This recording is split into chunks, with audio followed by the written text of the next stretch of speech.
Youth is a fire. It is energy without limits, emotion without boundaries, dreams without ceilings. It is the stage of life where the heart beats faster, desires feel stronger, and independence feels intoxicating. A young person feels alive, powerful, ambitious, unstoppable. But hidden inside that same strength is a dangerous vulnerability, because youth is also the age when the Nafs speaks the loudest. It is the age when temptation feels attractive, sin feels exciting, and consequences feel distant. It is the age when a person says, "I have time," without realizing time is slipping away like sand through their fingers. The tragedy of modern youth is not lack of intelligence or opportunity, it is spiritual exhaustion. We are the most entertained generation in history, yet the most empty. We have unlimited content, unlimited communication, unlimited distractions, yet very limited peace. We scroll endlessly, but feel restless. We laugh publicly, but feel lonely privately. We chase validation, but feel insecure inside. The Nafs thrives in this chaos. It feeds on attention, comparison, desire, ego, and instant gratification. And the scariest part? It does not feel like slavery. It feels like freedom. The Nafs whispers softly. It never says, "Destroy your life." It says, "Relax." It never says, "Abandon Allah." It says, "You'll pray later." It never says, "Become addicted." It says, "Just this once." That is how the chains are formed, gently, invisibly, slowly. A glance becomes curiosity. Curiosity becomes conversation. Conversation becomes attachment. Attachment becomes obsession. Obsession becomes addiction. And addiction becomes a prison no one else can see. The phone becomes a secret doorway. The night becomes a hiding place. The heart becomes heavy. At first, when a young person sins, there is guilt. The chest tightens. The heart feels pain. The eyes hesitate to look up in dua. That guilt is mercy. But if the sin continues, the guilt becomes softer. The heart adjusts, the discomfort fades, and eventually the sin becomes normal. When sin becomes normal, that is spiritual danger. Because the heart that does not feel pain is a heart that is losing its life. Rust forms layer by layer, not in one big moment, but through repetition, through excuses, through delay of repentance.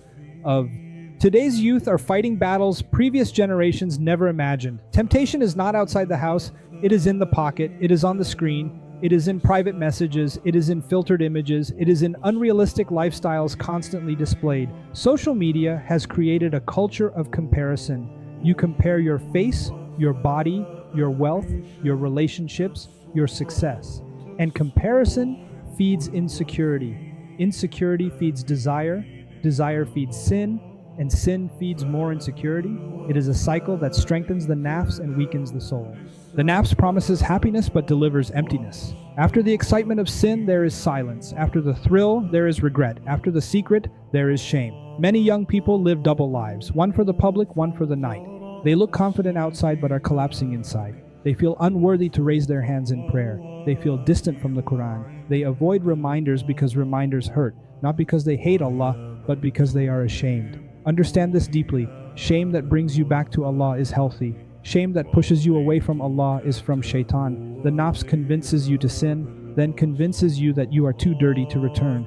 That is the double trap. First temptation, then despair. But Allah's mercy is greater than your mistakes. No sin is bigger than sincere repentance. The problem is not that youth fall. The problem is when youth stop getting back up. There are signs when the Nafs begins to dominate a person's life.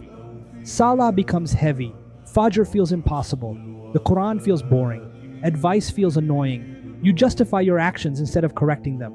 You say, Allah knows my heart, but ignore His commands. You redefine haram to make it comfortable. You surround yourself with people who normalize your weakness. Slowly, your spiritual sensitivity fades. Tears and sujud disappear. Dua becomes robotic. Worship becomes routine without connection. But youth is also the most powerful time for transformation. The same energy that fuels desire can fuel discipline. The same passion that chases relationships can chase knowledge. The same intensity that drives addiction can drive worship. The difference is direction. A river flowing uncontrolled destroys. The same river, when guided, generates power. Your Nafs is energy. If you surrender to it, it destroys you. If you discipline it, it elevates you. Fasting weakens the Nafs. Lowering the gaze strengthens the heart.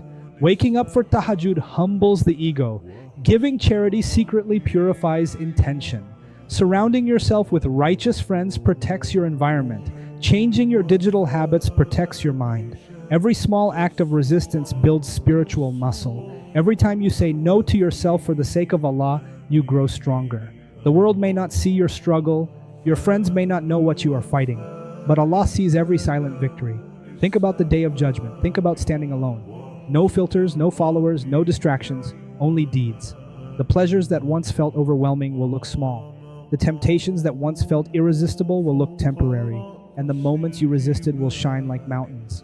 Youth feels long, but it passes quickly. Many thought they would repent at 40, but never reach 30. Death does not wait for maturity. It does not wait for convenience. True freedom is not doing whatever you want. True freedom is not being controlled by what you want. When your desires control you, you are a slave. When you control your desires, you are powerful. Islam does not suppress emotion, it trains it. It does not destroy passion, it directs it. It does not deny love, it protects it within boundaries. Discipline is not restriction. Discipline is protection. Ask yourself honestly, who is leading your life? Your impulses or your principles? Your cravings or your creator?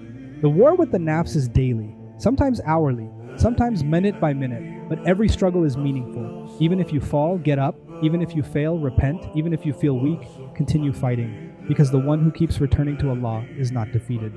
You are not hopeless. You are not beyond repair. You are not defined by your worst mistake. You are defined by your willingness to rise again.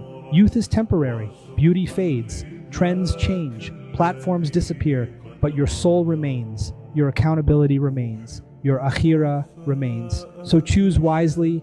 Choose discipline over desire. Choose sincerity over attention. Choose long-term honor over short-term pleasure. Choose Allah over your nafs. Because at the end of this journey, the greatest victory will not be wealth, status, or fame. The greatest victory will be conquering yourself.